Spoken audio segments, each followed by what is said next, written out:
নমস্কার বন্ধুরা, আজকে আপনাদের বানিয়ে দেখাবো রুই মাছের কোরমা। তো তার জন্য প্রথমে আমি রুই মাছগুলোকে ভালো করে ধুয়ে নিয়েছি। তারপর এর মধ্যে আমি 1 চামচ নুন দিয়ে মাছগুলোকে মেখে নেব। হলুদ দেব না, শুধু নুন দিয়েই মেখে রাখবো। তো এবার কড়াইতে আমি বেশ খানিকটা সর্ষের তেল গরম করে নিয়েছি। এবার এর মধ্যে আমি একটা একটা করে মাছগুলোকে সব দিয়ে ভেজে নেব। তো দেখো, আমার কিন্তু মাছগুলো ভাজা হয়ে গেছে। এবার মাছগুলোকে আমি একটা একটা করে তুলে নেব। এবার ওই মাছ ভাজা তেলের মধ্যে আমি 2 চামচ মতন ঘি গরম করে নেব। তারপর ওর মধ্যে গোটা গরম মশলা ফোড়ন দেব।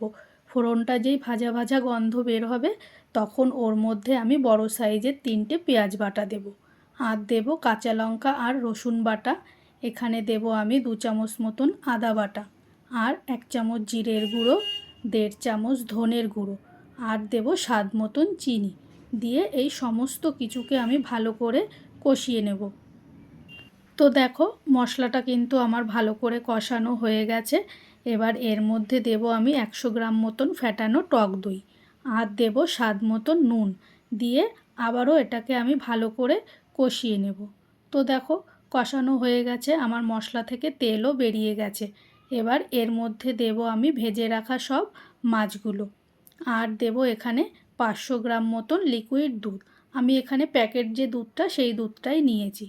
তো দিয়ে এটাকে ভালো করে নাড়িয়ে চাড়িয়ে নিয়ে আমি 10 মিনিট মতন রান্না করে নেব। তো দেখো, 10 মিনিট পর আমার কিন্তু মাছের ঝোলটা ফুটে প্রায় রেডি হয়ে গেছে। সেই মুহূর্তে এখানে আমি দেব 1 চামচ মতন গরম মশলার গুঁড়ো, আর দেব এখানে আমি 1 চামচ গোলাপ জল, আর 1 চামচ দেব কেওড়া জল, আর সব শেষে দেব আমি ভেজে রাখা পেঁয়াজ। পেঁয়াজটাকে আমি আগে ভেজে রেখেছিলাম। তো এবার পেঁয়াজ ভাজাটাকে দিয়ে আবারও ভালো করে নাড়িয়ে চাড়িয়ে নিয়ে 5 মিনিট মতন রান্না করে নামিয়ে নিলেই রেডি হয়ে যাবে আজকে আমাদের রুই মাছের কোরমা। তো বন্ধুরা, তোমাদের এই রান্নাটা কেমন লাগলো আমাকে অবশ্যই কমেন্ট করে জানিও।